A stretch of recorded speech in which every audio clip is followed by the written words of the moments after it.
Ladies and gentlemen, the Vice President and I are very pleased to welcome you to our press conference. We will now report on the outcome of today's meeting of the Governing Council, which was also attended by the Commission Vice President, Mr. Dombrovskis. Based on our regular and monetary analysis, we decided to keep the key ECB interest rates unchanged. We expect them to remain at their present or lower levels, at least through the first half of 2020, and in any case for as long as necessary to ensure the continued sustained convergence of inflation to our aim over the medium term. We intend to continue reinvesting in full the principal payments from maturing securities purchased under the asset purchase program for an extended period of time past the date when we start raising the key ECB interest rates, and in any case for as long as necessary to maintain favorable liquidity conditions and an ample degree of monetary accommodation. The Governing Council also underlined the need for a highly accommodative stance of monetary policy for a prolonged period of time, as inflation rates, both realized and projected, have been persistently below levels that are in line with its aim. Accordingly, if the medium-term inflation outlook continues to fall short of our aim, the Governing Council is determined to act in line with its commitment to symmetry in the inflation aim. It therefore stands ready to adjust all of its instruments as appropriate to ensure that inflation moves towards its aim in a sustained manner. In this context, we have tasked the relevant Eurosystem committees with examining options, including ways to reinforce our forward guidance on policy rates, mitigating measures such as the design of a tiered system for reserve remuneration, and options for the size and composition of potential new asset purchases. Incoming information since the last Governing Council meeting in early June indicates that while further employment gains and increasing wages continue to underpin the resilience of the economy, softening global growth dynamics and weak international trade are still weighing on the euro area outlook. Moreover, the prolonged presence of uncertainties related to geopolitical factors, the rising threat of protectionism, and vulnerabilities in emerging markets is dampening economic sentiment, notably in the manufacturing sector. In this environment, inflationary pressures remain muted, and indicators of inflation expectations have declined. Therefore, a significant degree of monetary stimulus continues to be necessary to ensure that financial conditions remain very favorable and support the euro area expansion. The ongoing build-up of domestic price pressures, and thus headline inflation developments over the medium term. Let me now explain our assessment in greater detail, starting with the economic analysis. Following a rise of 0.2% in the fourth quarter of 2018, euro area real GDP increased by 0.4% quarter-on-quarter in the first quarter of 2019. Incoming economic data and survey information continue to point to somewhat slower growth in the second and the third quarters of this year. This mainly reflects the ongoing weakness in international trade in an environment of prolonged global uncertainties, which are particularly affecting the euro area manufacturing sector. At the same time, activity levels in the services and construction sectors are resilient, and the labor market is still improving. Looking ahead, the euro area expansion will continue to be supported by favorable financing conditions, further employment gains, and rising wages, the mildly expansionary euro area fiscal stance, and the ongoing, albeit somewhat slower, growth in global activity. The risks surrounding the euro area growth outlook remain tilted to the downside, reflecting the prolonged presence of uncertainties related to geopolitical factors, the rising threat of protectionism, and vulnerabilities in emerging markets. Euro area annual HICP inflation increased to 1.3% in June 2019 from 1.2% in May, as higher HICP inflation, excluding food and energy, more than offset lower energy price inflation. On the basis of current futures prices for oil, a headline inflation is likely to decline over the coming months before rising again towards the end of the year. Looking through the recent volatility due to temporary factors, measures of underlying inflation remain generally muted. Indicators of inflation expectations have declined. While labor cost pressures have strengthened and broadened amid high levels of capacity utilization and tightening labor markets, the pass-through of cost pressures to inflation is taking longer than previously anticipated.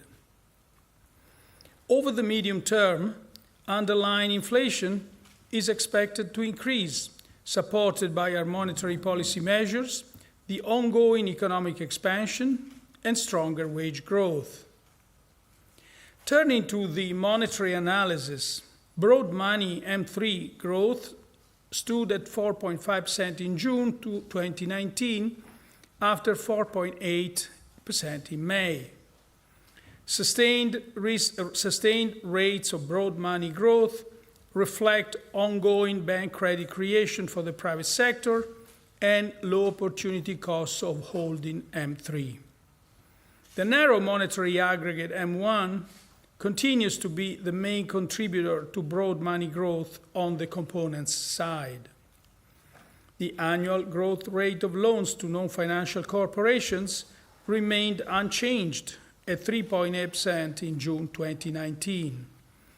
Notwithstanding some moderation from the peak recorded in September 2018, the annual growth rate of loans to non-financial corporations continues to be robust.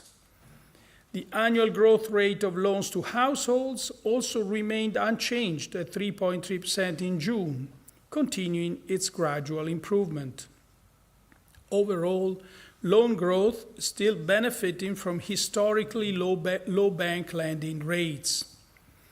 The Euro Area Bank Lending Survey for the second quarter of 2019 indicates that loan growth continued to be supported by increasing demand across all loan categories. At the same time, credit standards for loans to enterprises tightened in the second quarter amid concerns about the economic outlook, while they remained broadly unchanged for loans for house purchase.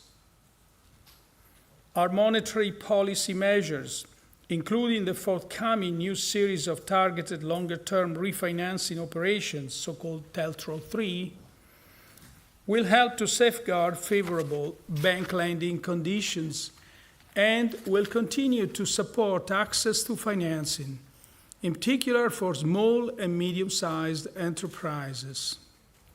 To sum up, a cross-check of the outcome of the economic analysis with the signals coming from the monetary analysis confirmed that an ample degree of monetary accommodation is still necessary for the continued sustained convergence of inflation to levels that are below but close to 2% over the medium term.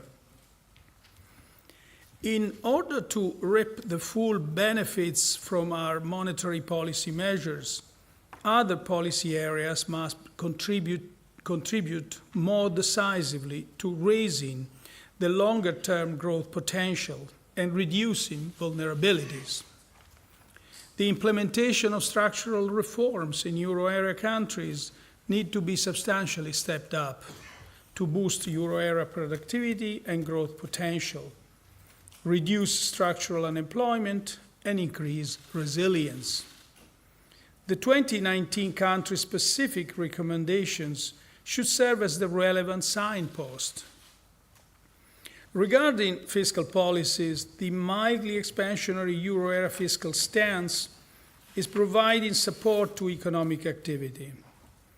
At the same time, countries where government debt is high need to continue rebuilding fiscal buffers. All countries should reinforce their efforts to achieve a more growth-friendly composition of public finances. Likewise, the transparent and consistent implementation of the European Union's fiscal and economic governance framework over time and across countries remains essential to bolster the resilience of the euro area economy. Improving the functioning of economic and monetary union remains a priority.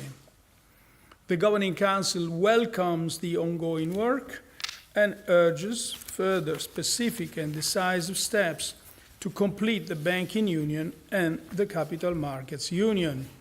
And now we are at your disposal for questions. Ms. Weisbach. Annette Weisbach, CNBC. Mr. Draghi, could you perhaps elaborate whether this decision to kind of pre-announce a potential package as soon as September was taken unanimously? And the second question would be on the potential APP. Are there any restrictions in terms of asset classes, or do you look at the whole variety of what is out there? Thank you. Thank you. First, let me give a sort of a summary account of our discussion as it's taken place. First of all, the first discussion where there was broad agreement, broad convergence of views, was the assessment of the current outlook. Namely, an outlook where you still see signs of strength in the economy, as I just read, labor market and nominal wages growth support consumption. Generally speaking, you have resilience in the service sector and the construction sector. At the same time, this outlook is getting worse and worse. And it's getting worse and worse in manufacturing, especially, and it's getting worse and worse in those countries where manufacturing is very important. But because of value chains, this propagates all over the Eurozone. And so this must be taken into account.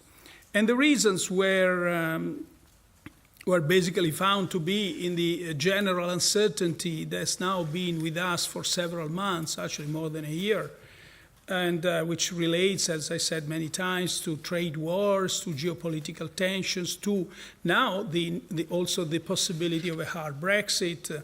Certainly is another factor to take into account, and the slow rotation of Chinese economy.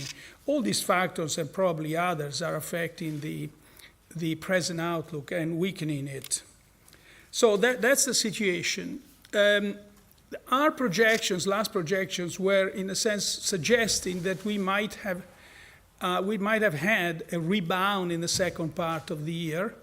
Now, incoming signs show weakness of growth in the third quarter as well. So this rebound becomes less likely now. And all in all, the balance of risk was assessed to be on the downside for the reasons that I've just mentioned, and also for the very fact that the simple, and this point I've made it other times, the simple prolonging, lingering of this uncertainty is by itself a materialization of one of these risks.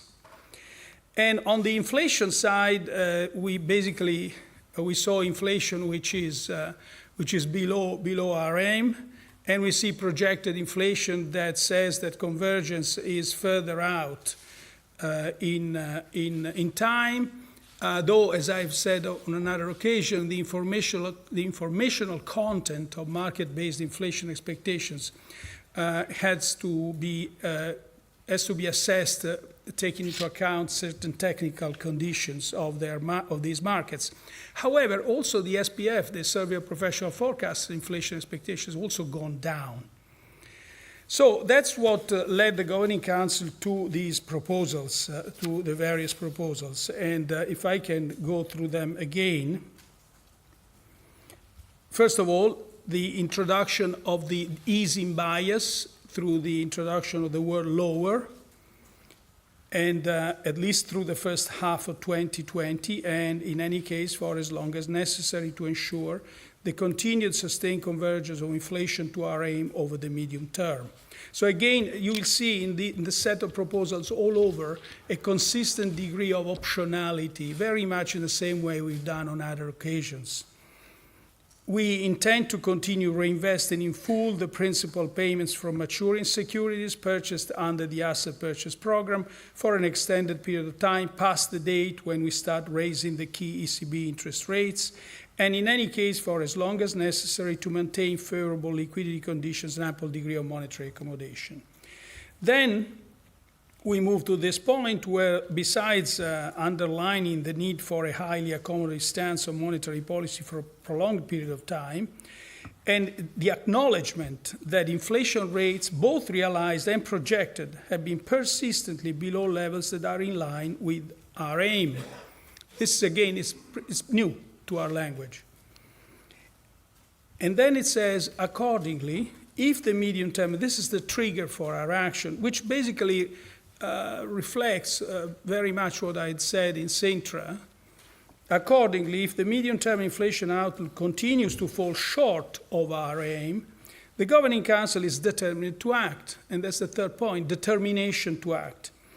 And then there is another new language here, in line with its commitment to symmetry in its inflation aim.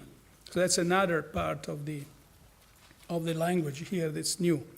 And there says, again, what I said in Sintra, but it moves a step forward, namely that we stand ready to adjust all of our instruments as appropriate to ensure that inflation moves towards its aim in a sustained manner.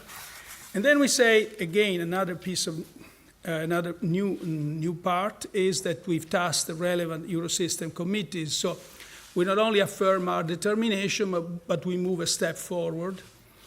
And we task the committees with examining options, including ways to reinforce our forward guidance on policy rates, mitigating measures such as the design of a tiered system for reserve remuneration and options for the size and composition of potential new net asset purchases. So to answer your now, was this unanimous? We have a broad discussion on certain things. We converged, like the outlook. On other things, most people converged with this. Otherwise, we wouldn't have this in the introductory statement. But again, whenever we have a package so complex as this, you would expect that people have different nuances about different parts of the package. The point is that it was approved as package after a fairly broad discussion, but converging to what I've just read to you. So that's what it is at this point in time. I think you asked me more specifically about the mandate to the committee. It's a broad mandate. We have all the list. That's where we know. That's where we stand ready to act, and that's what we have had in the past. And that's what the language says, basically. Thank you. Mr. Canepa? Francesco Canepa, Reuters. So the first question is about the ECB's objective. The close but below 2% is no longer in the monetary policy decision. It's in your introductory statement, but not in the decision. So does that mean something? Can we expect the ECB to rephrase, redefine its policy objective? The second question is about the constraints that the ECB has chosen to force upon itself on the PSPP. Now, there are two key constraints. One is the capital key, and the other one is the issuer limit. While they are both a choice of the ECB, the latter, the issuer limit, also has to do with the issue of not becoming a blocking minority. Does that mean that that constraint should be regarded as harder and more difficult to get away from, rather than the capital key, which is entirely discretionary and decided upon by the ECB? Thank you. Look, on the second question, I'll be in a better position to answer you in September. We didn't discuss that. For the time being, however, you can refer to my Sintra language, the language in my speech in Sintra, where I talked about the headroom and the limits and how to view these limits. On the other point, no, there isn't any change, really. In fact, it's true, it's not there in the first page, it's in the fourth page, it's just what it is. But we had a discussion about symmetry, and so we, and there is a sense in the Governing Council that there should be a reflection on the objective, namely it's a close but below 2%, or should we move to another objective? There were different the Governing Council members suggesting that we should carry on a reflection on this. Now, it's an important change, so we just want to think about seriously. In the meantime, however, the main thing in this introductory statement is that the Governing Council I think I had said this many times, but now it's open. It's in the introductory statement. The Governing Council reaffirmed its commitment to symmetry around the inflation aim, which is, in this sense, is 1.9. It's basically close but below 2%. At the same time, we say we don't like the current inflation. So no question about accepting a lower inflation as we are seeing today. I think these two things must be read together. And so the bottom line of the discussion that I reported to you before is that basically we don't like what we see on the inflation front, and symmetry means basically that there is no cap of 2% cap. That inflation can deviate on both sides. We don't accept permanently lower inflation rates. And symmetry means that the Governing Council will act with the same determination whether the inflation is above or below the inflation aim. I think that's important to read it in the full context. Please. Ms. Jones, please. Claire Jones, Financial Times. Just for my first question, I'd like to follow up on your answer to Ms. Wiesbach's question. You mentioned there were some disagreements about nuances.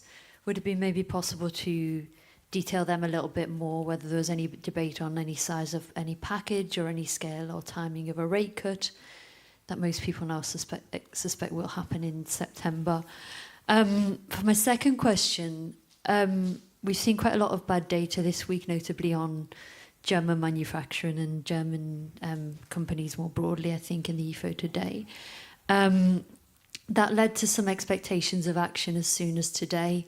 Was there any discussion of that at the Governing Council meeting this morning? I'm sorry, discussion about the situation? Taking action as soon as today, basically, to do a rate cut as soon as today or other measures as soon as today. Thank you. Thank you.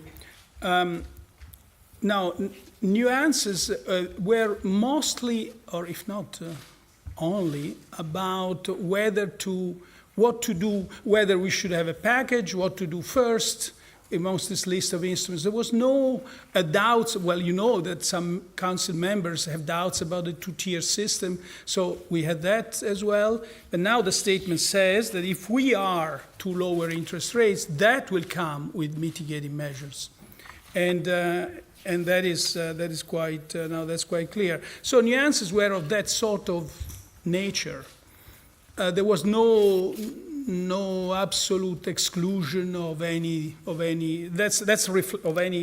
instrument, and that's reflected well in the breadth of the mandate that's being given to the committees. Now, on the second point, you asked whether there was any discussion today. No, there wasn't. There wasn't because the sense is that we see an outlook. Well, first of all, on the inflation front, we don't like what we are seeing. That's very important. Second, we see an outlook which is, in a sense, let me just step back and recall, in the last G7 meeting, when I was asked to make the assessment for the euro area economy, I said, look, it's difficult to be gloomy today because the present situation is one where you see signs of strength. At the same time, you see, especially in certain sectors, in certain countries, a quickly deteriorating economic outlook. And given that we had the last June projections, we decided that we want to see the next projections before taking action. And also the sense that all this is pretty complex and needs preparation. Thank you. Mr. Skolimowski. Good afternoon, Mr. President. My first question is about the tiering system, because you mentioned obviously that you task committees to look at tiering system. Are you taking any of the systems that are already in place in various countries as a benchmark, as your reference point? Because you're probably the only central bank with negative rates that doesn't have mitigating measures. So I assume it's been difficult to introduce, to come up with a system that will fit the Eurozone. So if you could tell us a little bit more about that. Also, my second question, you talk also about the committees. You said that they will look at the options about the size and the composition of the net asset purchases. Does that mean you do not exclude the possibility that other assets could be added to the program if it's relaunched? Thank you. Look, both questions. We placed ourselves in the hands of the committees. So first question is, what shape will the tiering system have? We have to have the committees work and decide how to design the system. And certainly the experience of other countries' central banks will be certainly an important element in this design, but we are in the hands of the committees. Same thing with the second. We wanted to have a broad mandate, but not that broad after all, but basically leaving some leeway for the committees to reflect because of the complexity of the situation, and so they have to assess many aspects of the current outlook. Mr. Ferles. Thank you. Tom Ferles with the Wall Street Journal. In terms of this new language on the symmetry of the ECB's target, is that something that has formally changed, or that there would have to be some kind of formal agreement about shifting the strategy of the ECB on that? And has it happened? And my second question is, it was relating to the previous question. Was there any discussion about the size of a potential rate cut or the types of assets that you might look into buying? The answer to the second question is no. No, there wasn't any. As I just said, it was a meeting where it was based on two. If I just try to summarize the main lines of the meeting, one was an assessment of the current growth outlook and especially of inflation, current and projected. As you know, I mean, inflation expectations now have been at historical lows for some time. So we have to consider that with the admission, and that's again, I stress this, very important, with the admission that we don't like this. And the second part was based on how to, in a sense, design this preparation, but not really discussing the various aspects of this. Not really, I mean, not discussing them at all, really. Mr. Malin. Jan Malin, Handelsblatt. Mr. President, you've said that the outlook is getting worse and worse, and that a rebound of the economy is getting more unlikely. So would you agree that the risk of a recession in in the euro area and especially in Germany has increased? And my second question, US President Trump has recently again accused the Europe of currency manipulation. You mean another time? I was not aware. I mean, with the latest, I'm sorry, interrupt. But go ahead. Wasn't it before? Yeah, but do you fear that the international consensus to avoid currency war will fall apart now? Or thank you. Thank you. First, the answer to the first question is no. No, we still see the risk of a recession as being pretty low, all in all. And we still see signs of resilience in the labor market, which continues to improve, admittedly with a lower and lower momentum, but we are going from a peak to peak here in terms of jobs created, in terms of unemployment rates, in terms of employment rates, in terms of dispersion across countries as well. And also the nominal wage growth is above historical average. Household wealth is also support. All these elements support consumption. So you have consumption. On one hand, you have consumption. Services are still resilient. And then you have construction. On the other, you have manufacturing. Now, in some countries, manufacturing is a very important part of their economic activity. And a slowdown in that part is also affecting other countries as well. In the sense, what's hitting the manufacturing sector in Germany and also I think in Italy, and to a lesser extent in other countries, is what you would call an idiosyncratic shock. And here, in a sense, is what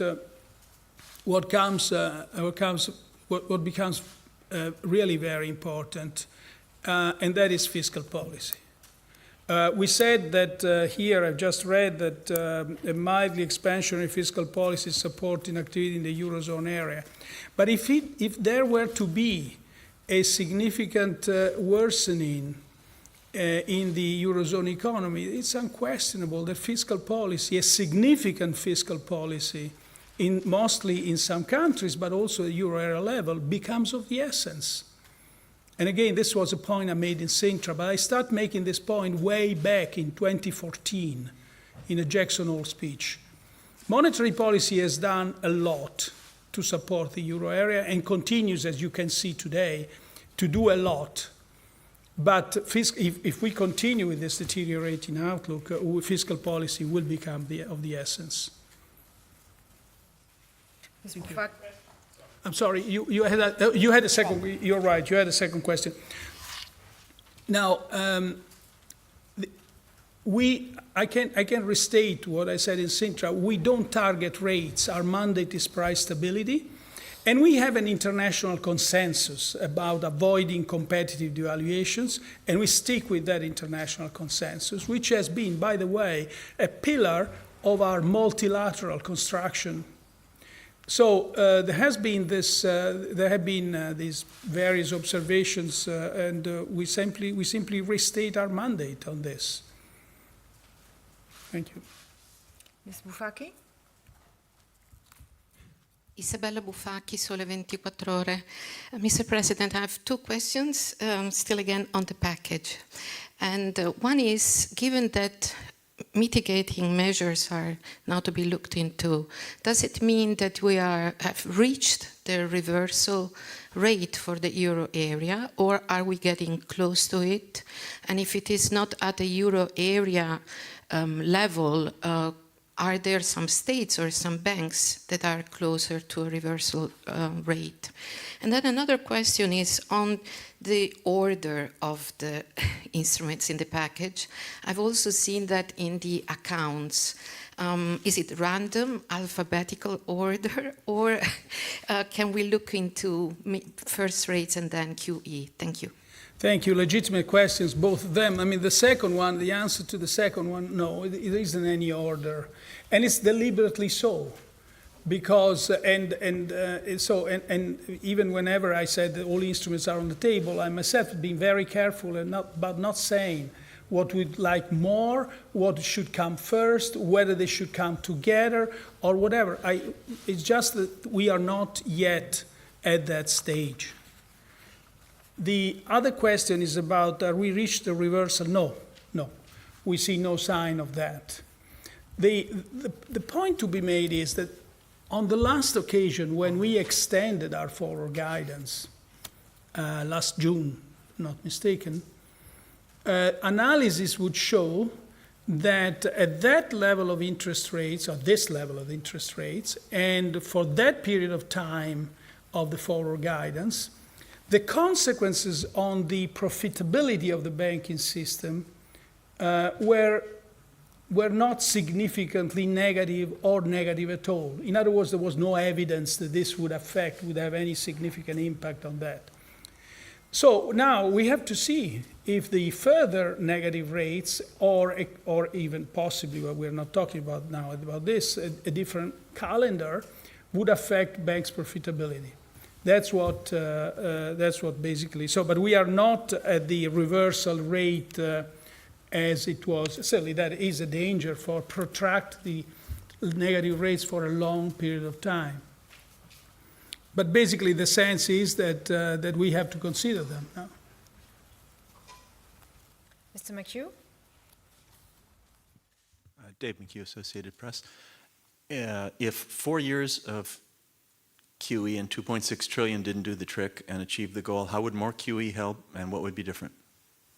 Well, what's happened really is that we had each and every time.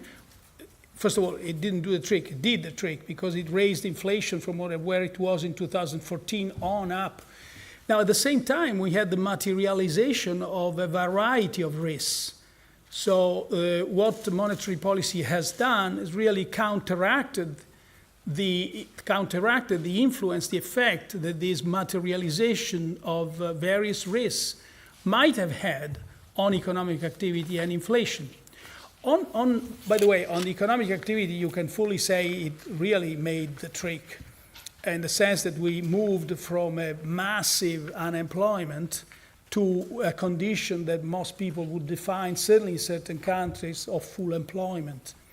And each time we meet, we have the number of jobs created, and that keeps on going up now. We are over 11 million over a 5-year time, 6-year time, and never so many jobs being created in this part of the world over such a stretch of time.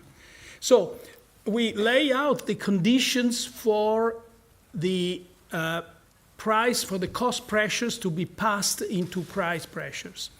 Now, this pass-through is taking longer than expected. And so that's why we got to keep being persistent and patient. And by the way, this slowing in the pass-through is not something that we are experiencing only in euro area, as you know. It's pretty spread, but that doesn't really exempt monetary policy from undertaking its task and doing what is necessary to make to achieve its objective.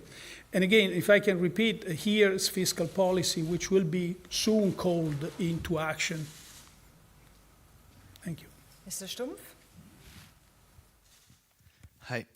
Now that we know the name of your future replacement and that the Governing Council has found no objection, have you given a thought to what you will do at the end of your mandate? And I mean professionally, of course. And I have a second question. I would like to ask about the judicial process of BBVA and how it has evolved in the last days. Is the ECB worried at all? Now, on the first question,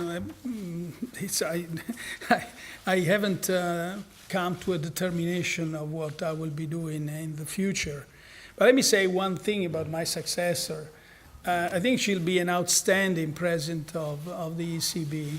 And I'm saying this with the knowledge that comes from having known her for longer than she and I may like to remember.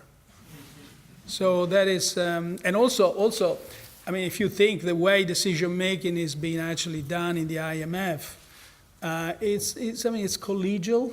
It uses vast input of the staff, of the economists. It involves discussions with colleagues, with the staff, with the various parts of the IMF. It isn't much different from what we do at the ECB. Thank you. Oh yeah, we had a question about that. Sorry, Well, it's give the floor. very simple. As you are fully aware, this is in the hands of the Spanish justice, and we have to wait for the decisions taken by the judge.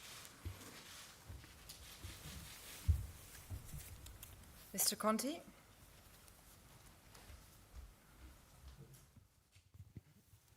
Good afternoon, Mr. President. You mentioned an idiosyncratic shock in Germany and Italy, and then you mentioned a very important fiscal policy. I don't know if the two things are related, so my question is about a clarification of this. Because, of course, as we all know, the fiscal positions of those two countries are very different. Can you explain further on this? I can say that looking back at all our experience and comparing it with what happened in the United States, and by the way, I think I went through this comparison in my speech in Sintra again, you see that a supportive fiscal policy allows monetary policy to perform the same task as we did with less side effects and faster. That is what, now, when the outlook deteriorates, this becomes more and more important. That's what it means. For me, going beyond this at this stage would be premature. But I think we should have this in mind. Mr. Barbera?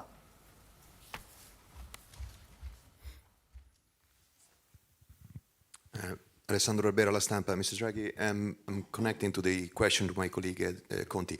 When you talk about monetary policy, fiscal policy, you're talking about investments, public and private investments. You're talking about we have problem with the export-based model, particularly in Germany. Are you talking about this?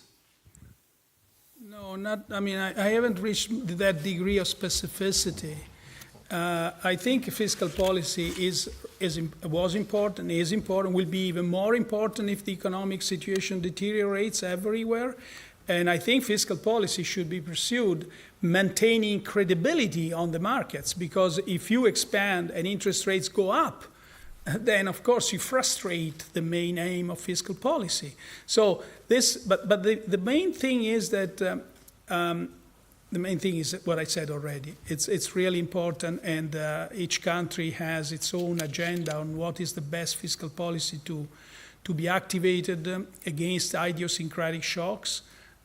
So, thank you. Mr. Huyton?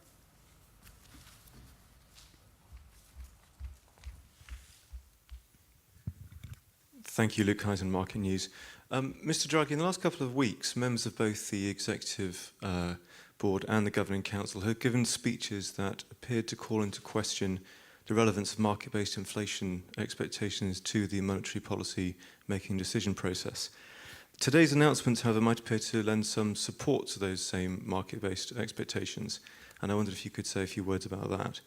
And my second question was, why did the Governing Council choose to retain the calendar-based leg of the forward guidance today? I'm sorry, The calendar-based leg of forward guidance. Was there any discussion of discarding or just amending it? The answer is that, frankly, as again, we discussed not the substance, but when to discuss about this, which is September. As you see, the statement, the introductory statement here says, when we come to page 2, it says, in this context, we have tasked the relevant Eurosystem committees with examining options, including ways to reinforce our forward guidance on policy rates. So then you can see that the mandate is broad there. We have the committees, they will think and they will discuss and they will make proposals to the Governing Council on the occasion of the next projections. On inflation expectations, it's true, it's market-based inflation expectations are being questioned for a variety of reasons. Whether we should, are they a completely reliable indicator, and then different expectations, perhaps some say more relevant to the real life of people, of individuals, or to be considered. The point is that we still have that as a yardstick, and it would be a mistake to be complacent about that, which doesn't rule out an examination of all these other expectations. But keep in mind that the survey of professional forecasters' expectations have declined as well. And that is, again something I would point your attention to, because SPF expectations have been pretty steady for a long period of time. So the fact that they too have gone down is something that we should look at. Ms. Scheler? Yes, thank you, Mr. Draghi. Some economists say that when people assume rates will stay very low anyway, they might no longer invest or hurry up investing because there's no point. So what do you say about that? I'm sorry, if the rates stay low for a long time? Yes, if now we have to anticipate rates staying low for even longer, that there will no longer be any effect on investments because people think it doesn't matter, we have time forever, basically. Well, first of all, that's not what we are seeing in construction. I think people basically want to buy houses. Houses get built. And as you can see from houses valuations, they are going up in several parts of the Eurozone. So I'm not sure that this negative conclusion about the effectiveness of rates, of lower rates on the economy is warranted by facts. That is, but certainly we have to ask ourselves, are all these instruments going to be effective forever? I think that's a legitimate question to ask.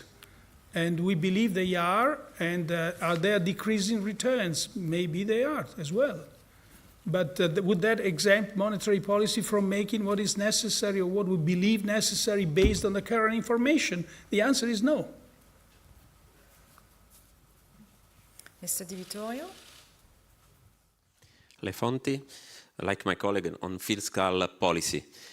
Some countries could do an expansive fiscal policy, but they don't want to do it. Other countries would like to adopt an expansive fiscal policy, but for budgetary reasons they can't. In this context, monetary policy can do a little, and we must resign ourselves to a secular stagnation. Second question on Libra, Facebook cryptocurrency.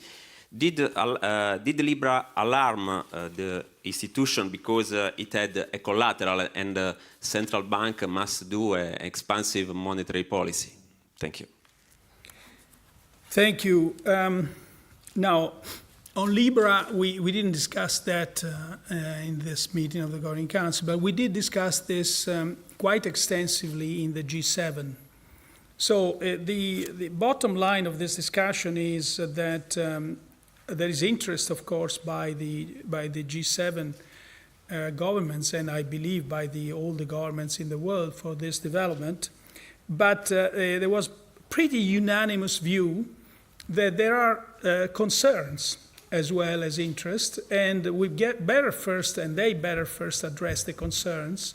And these concerns, if I can list them for you, are concerns about cybersecurity, AML, money laundering, terrorism financing, use of these currencies for criminal purposes.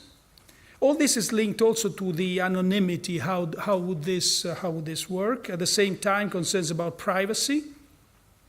I mentioned cyber risk, tax evasion, monetary policy transmission, financial stability, and the global payment system. How would this change the global payment system? So all these concerns are substantial. They need to be addressed before the regulators can can look at this with genuine interest and positive interest. Now you mentioned the other thing. Are we resigned to be in a secular stagnation? No, we're not. That's why we have had this meeting today, studying possibility of actions in the future if there is no improvement. Thank you.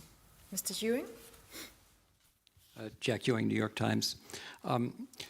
Getting back to monetary policy, if there was another cut in the deposit rate, maybe you could talk about what that would actually accomplish. How does that feed through into the real economy?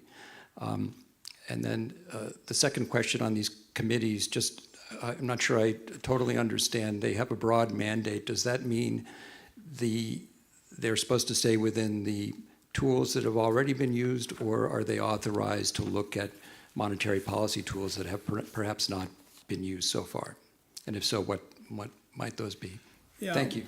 You're welcome. The answer to the first question is, in a sense, the usual one is the transmission channel of lower rates isn't changed. It's the same. Policy rates affect the short-term part of the yield curve.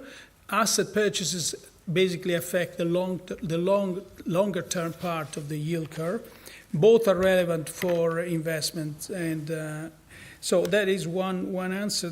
For the other, really, I should refer to the language, because just hinting that they may look at other instruments or other ways of reading this word would go beyond the discussion we had. It's broad, but it doesn't say that they should look at all costs at other instruments. This is the starting point. That's what we have. That's what we know. That's what's been tested over the last few years. And so they are asked to work on that. Then it says including, okay, we are looking forward to see new things, if there are any. Mr. Retzius? Thank you. Stefan Rexius, Wirtschaftswoche. My first question is a follow-up to Jan Marlin's on currency wars. And the latest remarks of Mr. Trump came on Monday, calling it, quote, very unfair that other countries manipulate their currencies and pump money in. Have those remarks been, by Mr. Trump, come up in the discussions of the Governing Council? And given that Mr. Trump addressed you personally after the Sintra speech, how do you respond to his continuing remarks in this regard? And my second question is, the French government has reportedly starting to lobbying for you to become the next IMF president. Would you be willing to take that job? No, for me, I don't think so, because I've said that I would not be. Of course, I'm very honored by that, but I'm not available. So it's not an issue. On the first point, no, it didn't come up during our discussions. And in terms of the response to that, I gave it in Sintra. I said very, very simply, we have a mandate which is price stability. Second point, we don't target exchange rates. Thank you. And the final question goes to Mr. Schroers. Mark Schröers, Börsenzeitung, thank you. My first one is a follow-up on the question about the economic impact of further monetary easing. You mentioned several times that the financial conditions are very favorable still, that credit growth is quite robust. So what exactly are you hoping for when thinking about further easing monetary policy? What do you have in mind on economic impacts on the real economy, not on asset prices, not on the exchange rate? And the second one is also on the inflation expectations. You mentioned several times the recent drop. Would you still argue that they are anchored when it comes to the medium and longer term? And do you already see the credibility of the ECB and of the 2% target at risk at the moment? Thank you. A second answer to the second question first. No, I mean, our credibility is not tested vis-a-vis the 2% target. it's been tested so far to an objective of close but below 2%. And, but I mean, answering to you is this, that we don't see a de-anchoring. We see a considerable mass of expected inflation moving to lower levels of inflation. And that's exactly what we are seeing. 1.6 is the inflation rate that we see in 2021 in our projections.